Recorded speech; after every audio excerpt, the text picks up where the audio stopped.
As I mentioned, there was a story yesterday over on X, and it was labeled Trump banned THCA and decriminalized cannabis. Can you believe it? Statement read as follows: initiative to prohibit hemp-derived cannabinoids, including THCA, all the way to the White House. And a huge shout out to AC Infinity for sponsoring today's video. If you're looking for some high-tech quality equipment for your tent, check out acinfinity.com. Whether it's their clip-on fans, the Gen 2s, their air circulation systems, or their lights, check them out at acinfinity.com. Use promo code PIGEONS420. You're going to save a few dollars off at checkout. You're going to help support the show, and you're going to get yourself some quality equipment. Also, a huge shout out to Seedsman. If you're looking for some quality genetics from a quality place, check out Seedsman. Use promo code PIGEONS420. They're working with some of the best breeders in the game to hook you up with quality genetics. Check them out. Use promo code PIGEONS420 and thank them both for sponsoring today's video. The lieutenant governor made claims that since 2023, thousands of retail facilities have been selling hazardous products with THCA. These products have proliferated communities throughout the Lone Star State, Texas. He went on to say, very dangerously, retailers have exploited the 2018 Farm Bill and agricultural law to sell life-threatening, unregulated forms of THCA to the general public. Trump responded to the Lieutenant Governor Patrick in his private session by first recognizing Texas is the only state without any age limit laws, allowing for the children to buy these unregulated hemp-derived products the state wants to ban. In 2018, it was President Trump who first allowed for the federal legalization of hemp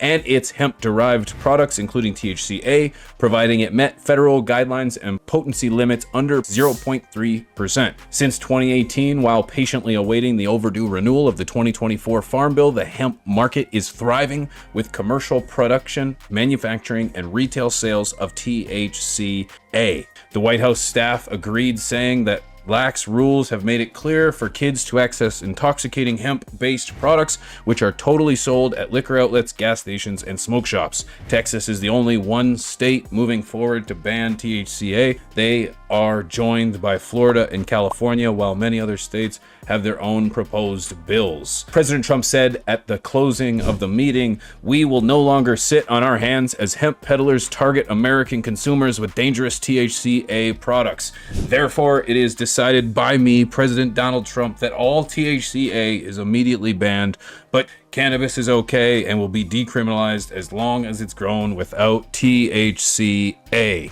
Ladies and gentlemen, that was posted yesterday on the official Split the Wig X account.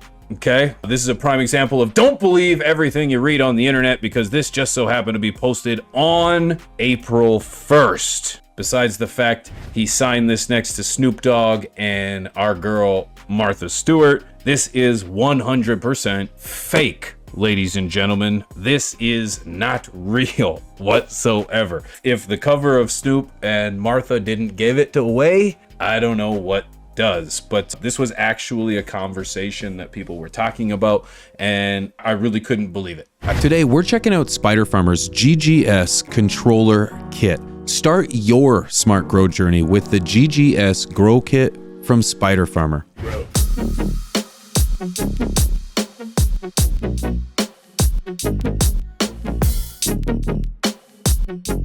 This is an all-in-one, easy-to-use solution that includes a grow room controller, a 3-in-1 temperature, humidity, day/night sensor, a 2-in-1 light and fan adapter, and a built-in VPD display, putting everything under your control and at your fingertips.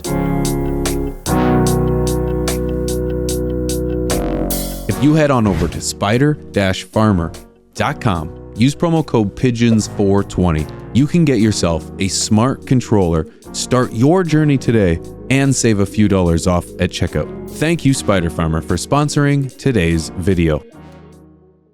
Not only does that entire statement that I read make absolutely no sense whatsoever, it was rife with spelling mistakes and grammatical errors. It was horrible. It's but also a picture of Snoop from like the early 90s. yes, Snoop from the 90s. Yes, this of course was the official split the wig account, whatever that means. But prime example of don't believe all the things you see on the internet. Which leads me to a real story coming out of CNN, the Cannabis News Network, believe it or not.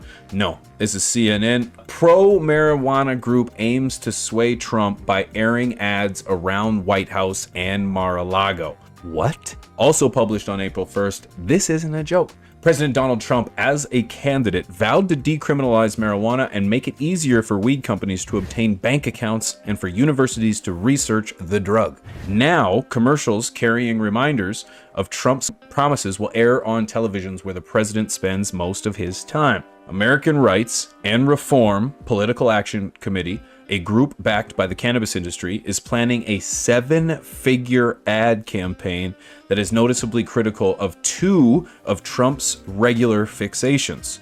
One, former President Joe Biden and Canada. That ad attacks Biden's failure to fulfill a pledge to end decades of federal policy that treats marijuana like addictive and deadly narcotics, such as heroin. The other says Canadians cash in on Washington's anti-marijuana policies by listing American cannabis companies on its stock exchange. Both ads also laud Trump for championing patients' access to experimental treatments in his first term and suggest that taking steps to ease federal marijuana restrictions would be in line with the president's agenda. This right here, first of all, sparks a lot of interest. 7-figure ad campaign to play commercials. I can think of 100 ways to spend that money better. However, this is how lobbying works. This is how a political action committee works. They're going to try to influence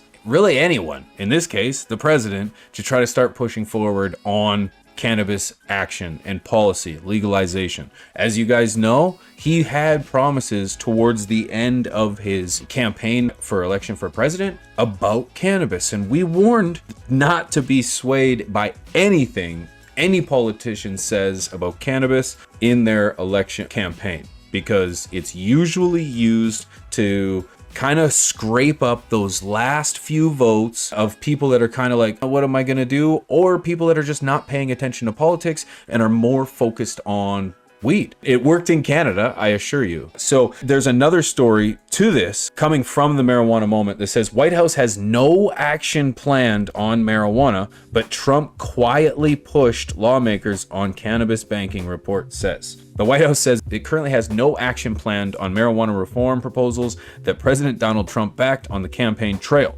But the president did attempt to get cannabis banking legislation included in a government funding bill late last year before he took office. I think that's irrelevant. Trump took many by surprise when weeks ahead of the election day he voiced support for the cannabis rescheduling, industry banking access, and a Florida legalization ballot initiative that ultimately fell short. But he hasn't publicly spoken about the issue since inauguration.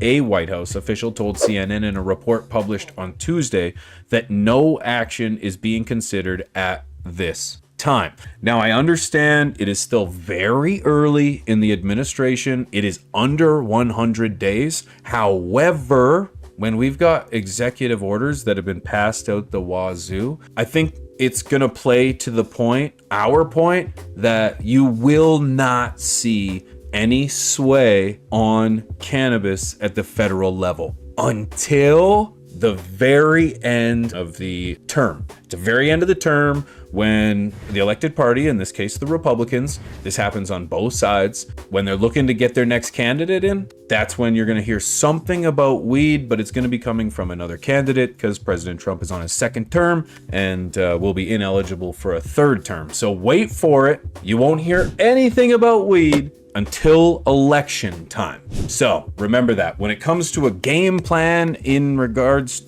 to the federal government making changes and amendments to cannabis, not gonna happen. Not gonna happen. It's unfortunate. It's a shame, but the reality is that it's an issue that I think gets the people thinking too much, start to be critical. It's an incredible medication. I don't want to call it a drug, but I'm going to call it a drug. It's an incredible spiritual drug. It's an incredible emotional journey. And I think people in charge don't want that, because we would then be a critically thinking populace. And I think that's dangerous for those that are in power. So unfortunately, I hate to say that I was right on this one, but no game plan for the current administration on weed. I think that's a surprise to absolutely nobody. But as with any and all stories, I'm curious what you think on this one. Do you think either A, Pigeons, it's way too early, dude. We're 90 days into the presidency. We haven't even hit the 100-day mark, which is that number of days in which we kind of judge a presidency to see how successful and or productive it's been. They haven't done anything. So I'm curious, do you think it hasn't been long enough? Do you think we will see some changes? Or do you think there shouldn't even be changes, Pigeons? The federal government should be worried on things that are pertain to the federal government, and they shouldn't be worried about cannabis anyway. And to that, if that is a stance, the reality is the federal government keeps a noose on the cannabis industry because it's involved. We didn't ask for them to get involved. We're not trying to play ball here because we just want it to be a thing that the government worries about. No. Because it is still scheduled at any level. Doesn't even matter. It should not be scheduled as any form of drug on the DEA's list. But because it is, unfortunately, there's going to be no movement. So the federal government needs to make some kind of movement. So that's what we're waiting for. I pass the question off to you. What do you think? If you have a question, hit me up on Twitter, dudes. Hit me up on Twitter, @Pigeons420 over on X. I don't really answer my Instagram messages too much because I'm like 532 weeks behind conservatively, and that's unfortunate. So I need to get better at that, and that's going to be a New Year's resolution some year for me to fix. But it's not right now, dude. So you got to follow me over on X, @Pigeons420, or on my Discord. I've got a Discord as well. If you do Discord and you want to have a conversation, hit me up too. Got a server there. We talk all kinds of crazy over there. Did you enjoy this clip? Well, if so, I got a brand new channel with all the highlights, all the talking points, and interviews. Plus, I talk a bunch of shit and so much more. Link down below. Check it out. I've got Mr. Grow It on the other line. Show me the blend. Yeah, louder. Show me the blend. That's it, brother. But you gotta make me feel that shit. Show me the blend. That's it, brother. That's it, brother. But you gotta yell that shit. Show me the blend. I gotta feel it. Show me the blend. That's it. Do you love this bag, man? I love this bag, motherfucker! Show me the blend! You like saving money like a motherfucker? I love to save money! What you gonna do, Gary? I love to save money, motherfucker! What you gonna do, Gary? Show me the blend! Congratulations, you're still my horticulturalist. Order your stash blend today.